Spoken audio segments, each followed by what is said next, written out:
never just did things just to do them. Come on, I mean, what am I gonna do? Just all of a sudden just jump up and grind my feet on somebody's couch like it's something to do. Come on, I got a little more sense than that. Yeah, I remember grinding my feet on somebody's couch. We all know a friend who struggles with online gambling. A friend who's on the verge of losing everything. His house, his family, his entire life. And now you can bet on exactly how he'll lose it all with Rock Bottom Kings. No, I don't gamble anymore. A few years back, I had a minor addiction, specifically involving the ponies. I'd like to bet $20,000 on Yabba Dabba Doo. Sadly, Yabba Dabba Doo stumbled and had to be put down in front of all of us. Oh, that's fun. This is Past the Rest.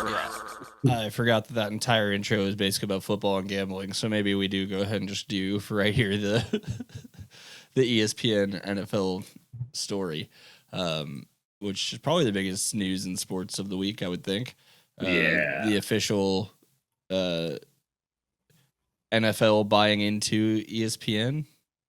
The NFL now owns a 10% equity stake in ESPN. They've bought their way into the Red Zone and NFL fantasy, which I don't do enough fantasy football. I'm sure there's some people who hate NFL fantasy. Yeah. God, that's good. I bet the people who use both ESPN's fantasy app and then the people who use the NFL fantasy app are going to bitch and complain about all the mergers going on here. But it's wild stuff. And obviously the big takeaway that a lot of us are pushing out there and trying to remind people of is it was less than 10 years ago that Roger Goodell says they're against gambling, sports gambling, legalized sports gambling, and now they are just wholeheartedly being part of that with ESPN Bet being part of what they're making money off of now. And it's 10% of a part of a company. What do you mean? Yeah, so there's probably a lot to unpack here. I don't know I think most people's initial thoughts are this isn't good for anybody except for people who already have a ton of money. It also does make sense. I don't see how it because the NFL Network, the NFL product in any way, shape, or form. But I mean, to me, it's just this is more or less a business using its media assets. So what was the NFL Network is now merging into this deal with ESPN, and as a part of it, making the league money. Yeah, as an annual stream. So, I mean, I think it's a good deal as far as. Wait, did you see the quote though? Is this real? I have to check if it's real. But Roger Goodell had a quote that I saw on Twitter today that kind of cracked me up. Is it the one from 2017 where you're talking about sports gambling, or no? Okay. It was allegedly today. I don't think it's in this article, or I probably would have skimmed it already. But anyway, he said that he wasn't competing with the NBA. He's competing with Google and Apple. But I don't know if this could be very easily fabricated. But I did have the hold on, let me see. Competing with NBA, I bet it's probably going to pop up. That. Yeah. It's kind of true. We aren't competing with the NBA. Our competitors are Apple and Google. This is on the NBA subreddit. Ooh. Okay. I mean, it makes sense if you're talking I'm about excited to see these comments. Number of people viewing these productions. The NFL is far and away bigger than anything sports wise. They are closer to competing against networks. It's also a great time to remind people how propaganda works, and I don't mean that completely disrespectfully. If it is, maybe shoe fits it wears, but NFL is drastically better, in my opinion, than any other league at capturing its history, selling its history, making money off of its history. Like it does its own propaganda, like fucking art, like documentaries, like Ken Burns style films. Not all the time. I mean, it's got a little watered down, but it wasn't for a long time. It goes back to the scarcity of the actual product itself. You know, it's essentially once a week. If you're just following your team, it's easier to build that arc, easier to pay attention. Not everyone is going to sit through 100+ baseball games a year. And I understand and I respect that. If I had kids, I probably wouldn't have time to watch baseball basically every day of my life. No, these are all very, very, very real So things. so the NFL they're in a good position and they use it well. They could do better, but they don't have to, and so that's always my struggle with them. Yeah, It's like you already have the entire market captured, so you could just try to make it better, or you could just keep trying to capture those thinner and slimmer margins that you don't quite have yet. and it's also why I would argue, and I've always argued, that the NBA isn't competing with the NFL. The NBA is competing with soccer.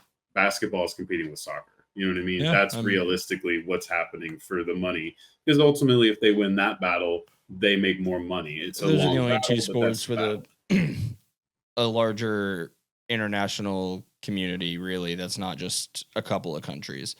Hockey's got 4, maybe you could say 6 in like the top tier of what's going on. That's truly all there really is in basketball. It's just easier to play in other sports. Or no, and hockey. And then there's just more. Yeah, basketball has more of an interest in American football, though. So basketball and soccer obviously makes sense for that. Yeah, the NFL, baseball, I think, at least in the Western Hemisphere, huge. I think outside of them forcing the hilarious Euro trip games throughout the season, they've mostly respected their place in the world. And I think we've got 2 damn European games for the Vikings this year, back-to-back weeks. See, maybe they're getting a little bold again, but like I think they at least learned their lesson from trying to build the NFL Europe leagues and stuff like that. But if it wasn't for NFL Europe, we wouldn't have Tony Romo or Troy Aikman on Fox. So yeah, I mean he got his chops on NFL Europe.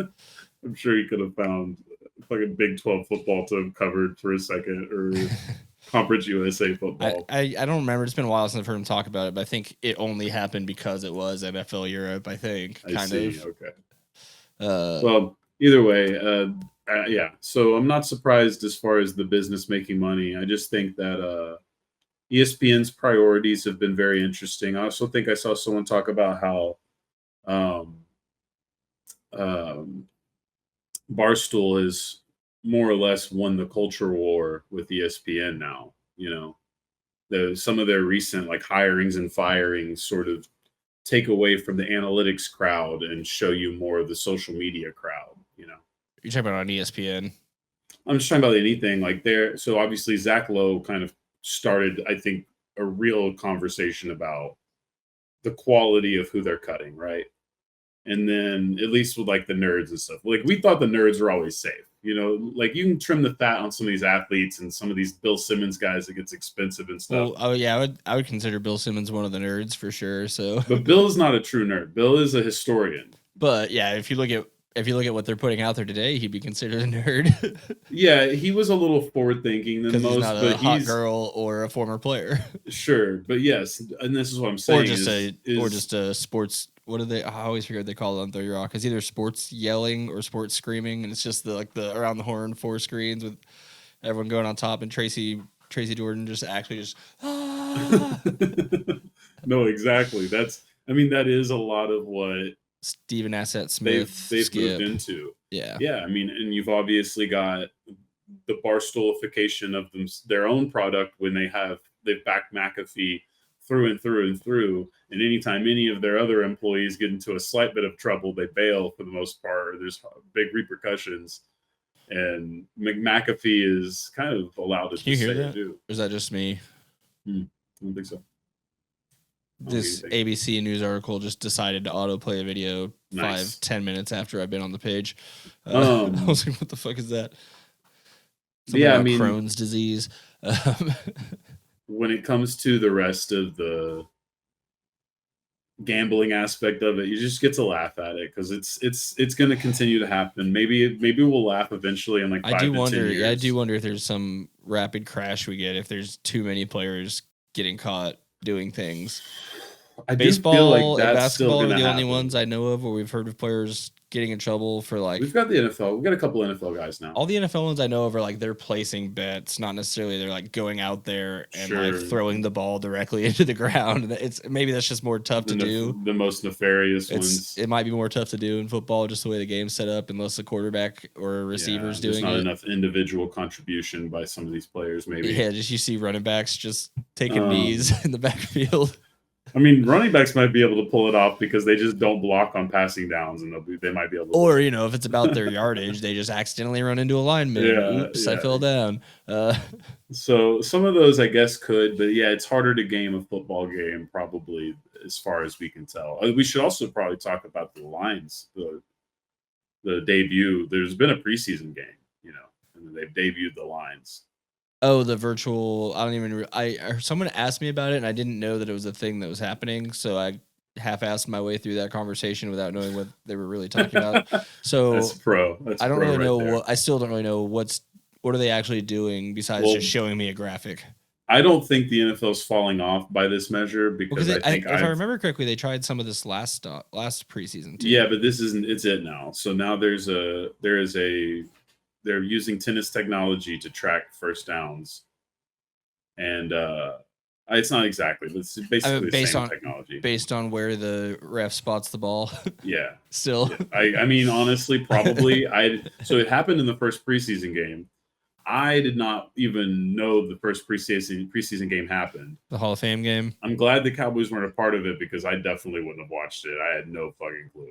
The Hall of Fame game. I mean, I think all I know preseason games they're are fake, dumb, but like, the Hall of you Fame usually game watch is it if such a it's your funny team. bit. Yeah, I'm not, but that's football is on the bottom of my. Preseason's fun, right? Preseason's where it's football, but it's not. Yeah, I'm not a diehard enough for the game.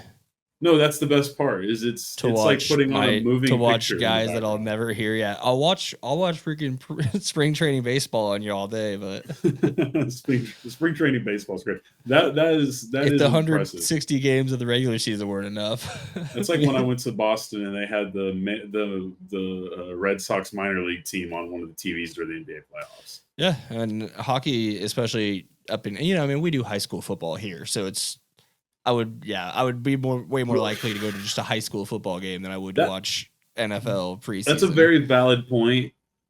That is a very valid point. It's tough because I've not participated in high school football craze as much as most.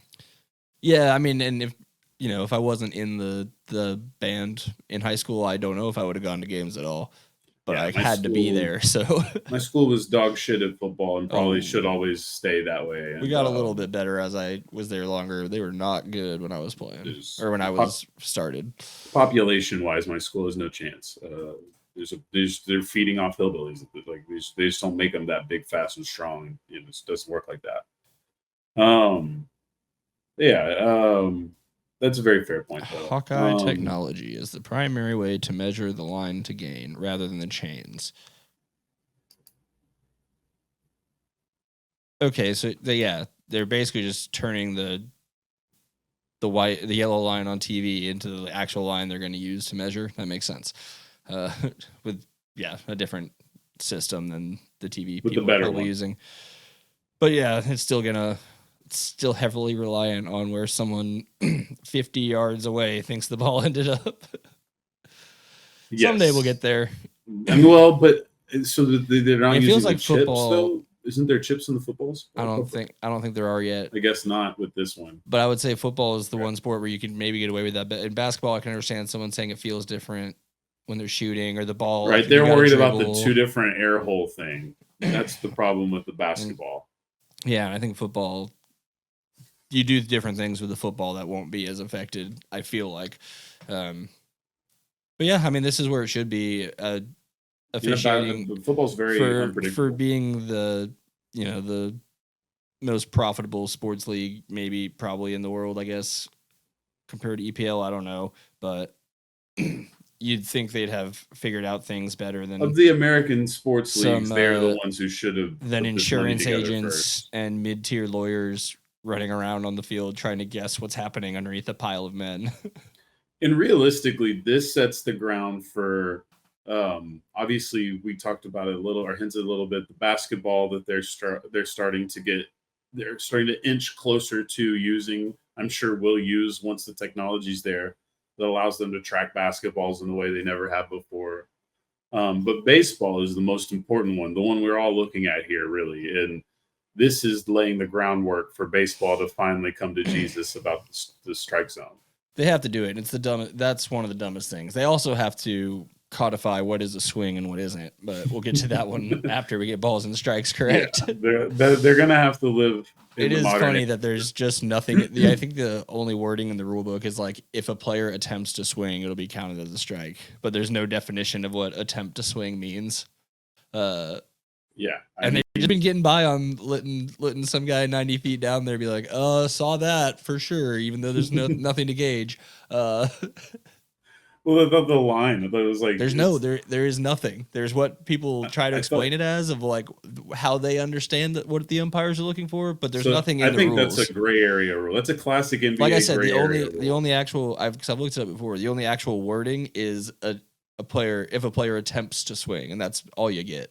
Okay, well, there's no definition. Literally, that's 100% if you move at all, that could be considered an attempt to swing. I don't know, but that is I would agree with that. But that's the same as the I would say the cupping rule in basketball is. Oh my god! There's a technical rule and there's an application, or even funnier, the free throw line and what's a free throw violation and what's not. Because in the NBA, only rookies get called for free throw violations, even though free throw violations are you talking about the shooters or the people? No, everyone else. Is it not just you just got to wait for him to let go of the ball and then you can get in there? No. Well, does it have to hit the rim first or something? Yeah. The decorum. No, sometimes it's even worse than the fingertips. So it's I think it's fingertips for everyone else. But guys decorum has gotten so bad because the refs just don't bother with it. That you'll see guys mid-load of the shot, and dudes are already boxed out, ready to roll. Yeah, they're shameless about it. And the NBA really like people complain, but it's not a national story. The same with flopping. It's one of those when you're at that level, any edge is. You need, so if you but flopping gets more attention because we see it on I just mean like if you're upset about the players doing it, it's because the league isn't doing anything about it, which we see in hockey a lot where if refs aren't calling stuff and then all of a sudden a game gets pretty rowdy, it's like, well, you let them know it's up to them to handle this, so they handled it. No, I mean, there is a lot of that rule books that can be published and printed that any of us can read will technically say something, but realistically, the practical application is almost intentionally a gray area in a lot of these leagues. And I don't expect until we get like real time video AI to be able to ever get what would be a by the rule book properly officiated basketball game, just because of it's an impossible task. It's too fast. It's too fluid. It's pretty difficult. It's just not. It is just human. It is not humanly. Maybe it was possible in the 50s when the guys weren't that fast, but now I don't know. Yeah, I think that's one of the ways is you can hear officiating hasn't adjusted. Talk about it. Yeah. Well, I think they've adjusted as best they can. Well, I just mean guys have gone way bigger, faster, and stronger than we ever thought. Like I'll always laugh at whenever these young guys make fun of Bob Cousy for dribbling with his palms down, and I'm like, I get it. It does look funny. I've never not also laughed when I see those clips, but he literally had to. Like they would have called an infraction on him for any other move but a palm down dribble. And eventually the rules just had to bend to great players with unique talent, and then that's what we have today. I never know if it's a real quote. Was it Wilt who's supposedly said Jordan they had to change the rules to stop me, but they changed the rules to make you better or something like that? Or that I think Wilt did say something like that. Yeah, because technically the only times that the game has changed is I think it's Wilt, Kareem, and Shaq. I think are the only 3 times that the NBA's radically ever had to change rules, fundamentally change some rules to create a fair advantage for the opponents. And we saw it in hockey as offense was just dying, and then they changed what a goalie could do, where they can only control it directly behind the net and not in the corners. And all of a sudden, that has kind of ticked things back up, which was kind of silly because there's really only one goalie who was just so good at everything that he was bringing all the numbers down. But you don't get a lot of that. NFL though, I feel like they've rapidly changed a lot of stuff in our lifetime, especially in terms of how to cover a wide receiver. Well, then, it's this similar thing, and like those NBA or how rules, to hit a quarterback. with those fundamental NBA rules that Wilt was sort of alluding to. There's a common denominator, and it's not to take away from Wilt, Kareem, or Shaq, but those are physical and Yeah. like physically specimens that no one planned for. The game wasn't designed for you to be 7 foot tall. So, and Kareem's was goofy. They just banned dunking, and that was for a short-lived point, and it was a very stupid decision on all parts. The best scene in semi-pro where they do the alley-oop. Yeah, exactly. He blows a whistle. He's like, foul. No, 2 fouls. Yeah, people can't just be flying through the air like that, Jackie. The first alley-oop that is recorded is actually during the prohibition of dunking, and they were finishing the alley-oops with really sick layups. It was that's David Thompson's North Carolina in some State cases team. even more skillful. Yeah, no, it was, I'm sure, really cool. We don't have a ton of footage, but they're the team who beat that broke the UCLA winning streak record. So you've probably seen like a classic game with that North Carolina team. North Carolina State, I should say. Very important to differentiate those two. But yeah. So while we're here and talking basketball, let's go ahead and wrap up the third quarter with the big NBA contracts that we finally got some people signed to some big money. So, and I do want to take a small carve out to talk about the narrative on this first guy a little bit.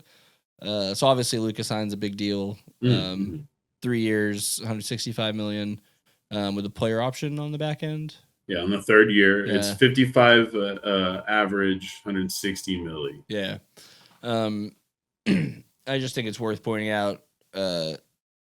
There's all the off-season talk about how he looks and how he's all of a sudden the narrative they're trying to write is the one that Nico wants, which is that him making that move woke Luka up and made him work harder and be better, when he's been at this for like a year and a half, 2 years, kind of working like really hard and getting better. I mean, if you remember, he played the Olympics, then carried the entire Mavs organization to the finals. And all the time still working out. It's not like he's not work. You know what I mean?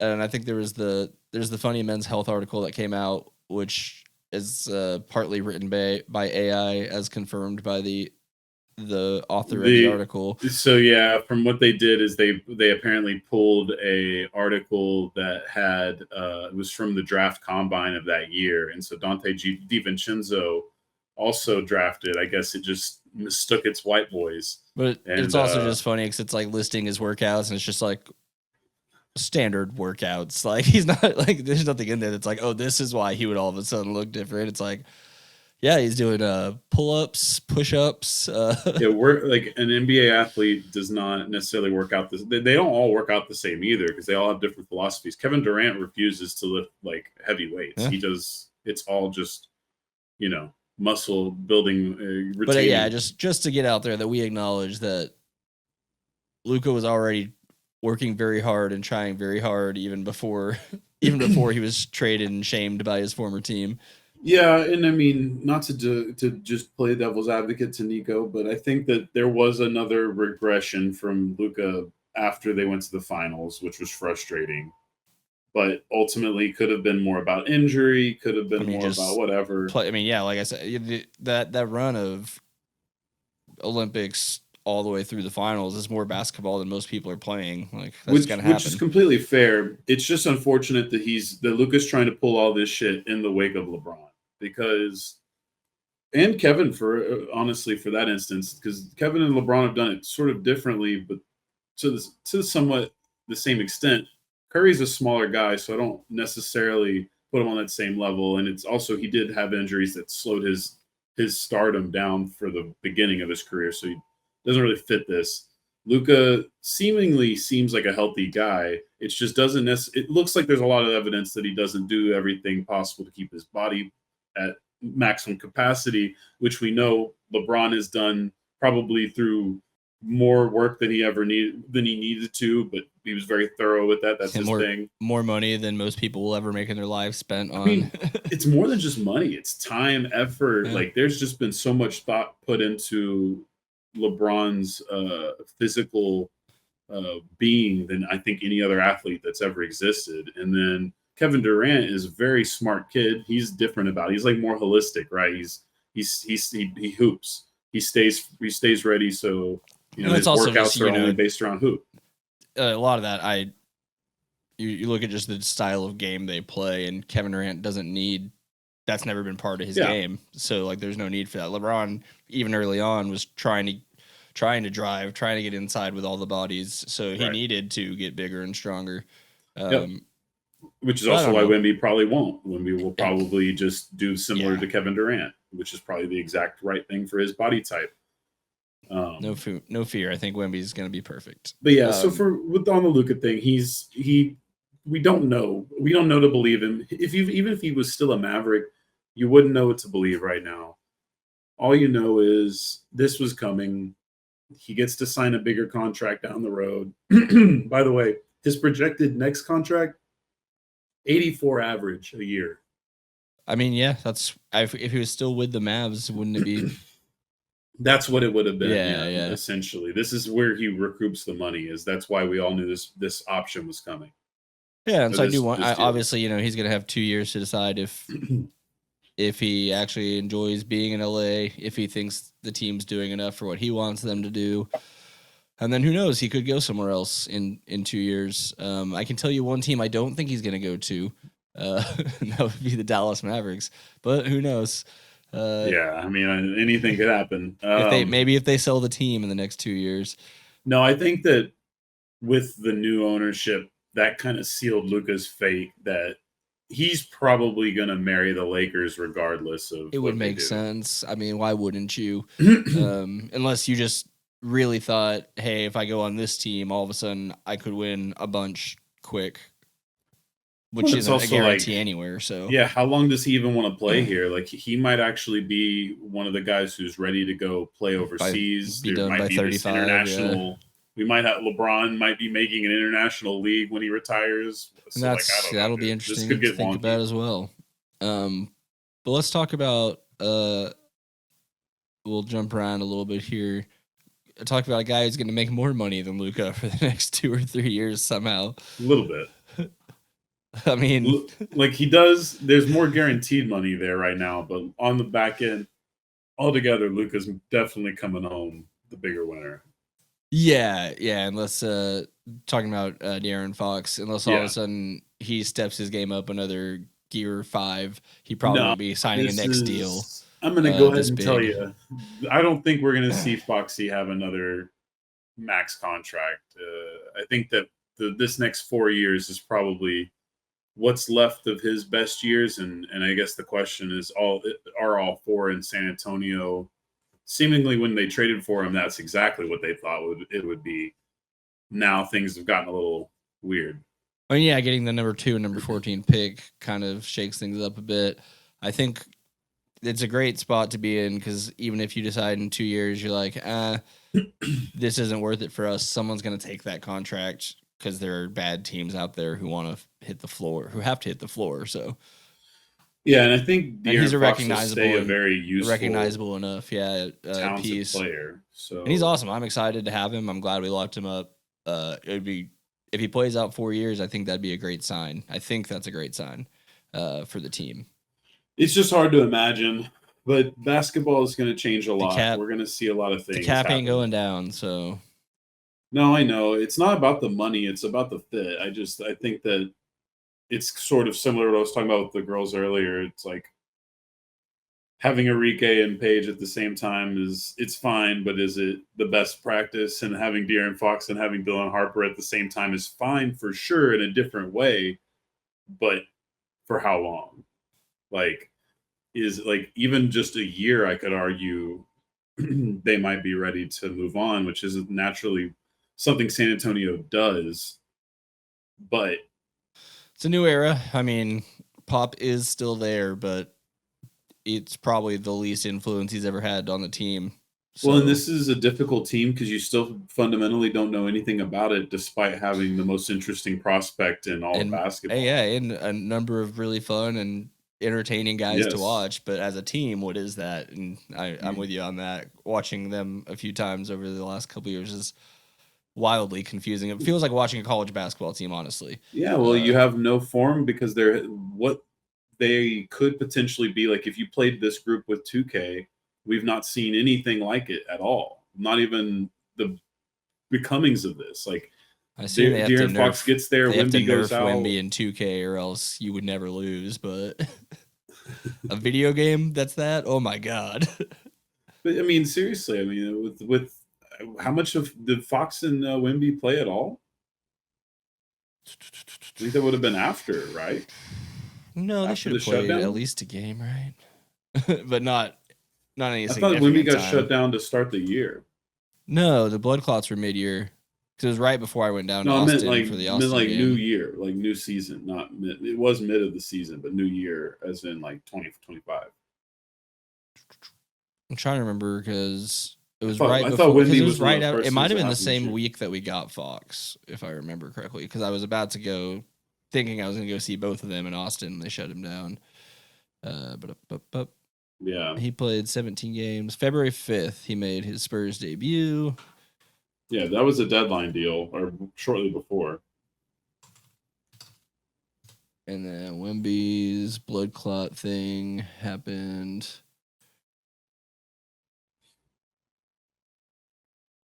When was this written? Oh my god, why can't you just put Should a have date? reference. Why can't you put a date at the beginning or the end of your article? There it is. Mid to late February. So they would have played a couple games together, but not a ton. Although Fox was hurt when he came over here. We had to get him back from his hand injury. Well, his debut was before the diagnosis, so It's okay. The gods have granted us basketball reference to answer such questions. But yeah, I assume they played a couple of games together, but not a ton. But either way, I mean, we still don't know as far as Castle was a great rookie. What is that? What's his role moving forward? Is he like a 6-man? It's very possible. We got Champagne, Sohan. I actually saw a guy. Yeah, there was a guy wearing a Sohan jersey at the Wings game, and I forgot to say something to him. I mean, but even those guys, it's like, he's a nice player, but ultimately, I don't know how much that he matters to my future. Because it's like I need to see Victor Wembanyama Okay, play they more definitely basketball. played together. Wembanyama and Fox combined for 61 points against the Wizards. Wemby went 31, 15, 4, 3, 2. Fox went 36, 4, and 1. Cool. So they had played a little bit, and it looked good against the Wizards. Whatever that bar is. Yeah. And then the last of the big deals, Mikal Bridges. Yeah. Makes a decent chunk of change here. I mean, that one I think we all kind of felt like was going to happen, and they're going to retain the asset. If they're going to trade him for someone else, they'll trade him for someone else eventually. Well, I forgot to mention when I went to the WNBA game, they did the thing where they're like, "Oh, who's in the crowd?" I don't remember all of them, but I remember. Oh my God, Childs. What's her first name? The gymnast. Oh, Simone Biles? No, Childs. I don't know who. Jordan. I don't know You would know her. Childs. American gymnast. Chiles. I don't know. She's one of the few Olympians I remember. Sure. Jordan Childs, yeah. She was at the game, and then so was Elvis Andrews, which was kind of cool.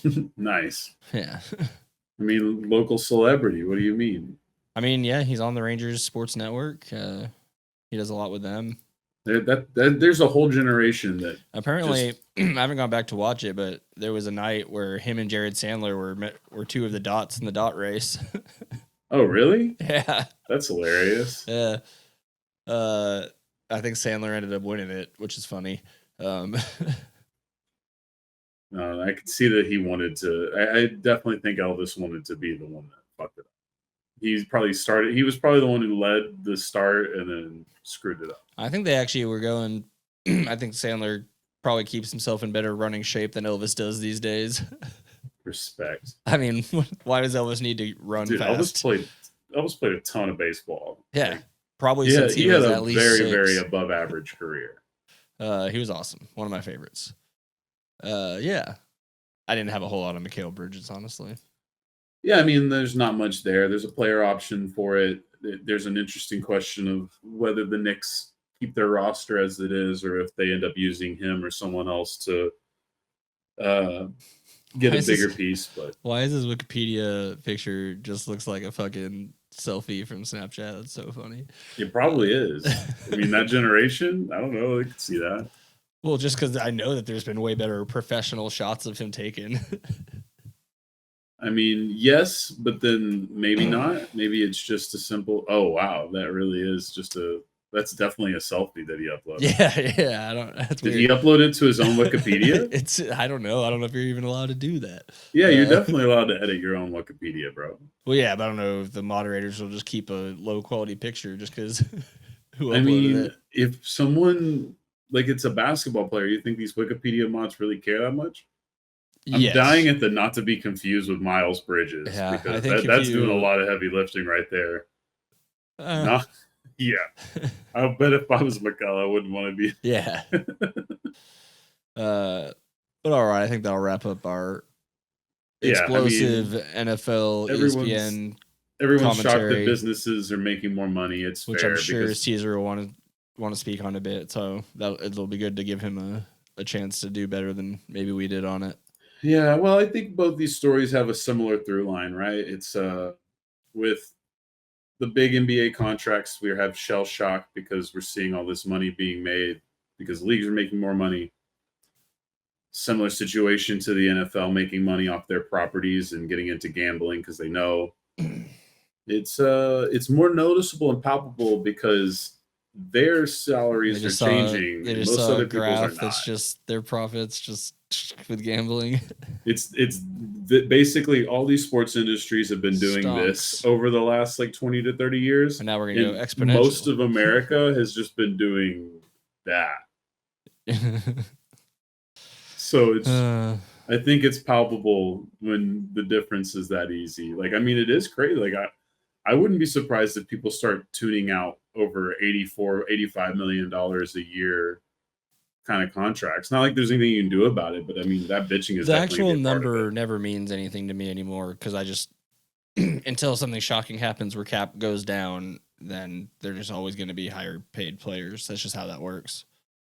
No, I understand that it's just the All I'm generally Unfortunate. concerned with is what percentage of the cap is someone, and that's to me the biggest thing. yeah, and I actually think people are going to start using percentage of the cap more than using people's average salaries or even total salaries. And then obviously moving forward. guarantees makes things a little different because then it's like, okay, does my owner have extra money for the guarantees and all that? But are NBA contracts near guaranteed? Yeah, the vast majority are guaranteed, but they have gotten far more into the non-guaranteed realm over the last Of like 3 or 4 years. bonus incentives and specifically. stuff. It's mostly guys with injuries, to be Yeah, honest, yeah. and it's I guess it's sort of built in a way, or not either guys with injuries or guys who like more than likely could suck. You could talk within- me into like an injury deferment where like, all right, now if you didn't play this whole year, you only make 75% of it. But then Right. I can understand why the Players Association would never go for that, and that's fine with me too. And you're seeing these in I think Clint Capella got one where it was like a weird deal. Like people were like, why are the Rockets paying for this? But it was more or less he gets a lot of money this year when they have a little extra, and then Yeah. more or less they can just get rid of him and bring him back for cheap next year or something like that. It's confusing stuff, but It's a lot Well, of just money moving bullshit. we'll wrap this up, take another quick little break that you guys don't even know how long or short it is, and then we'll be back with the Micah Parsons Hour.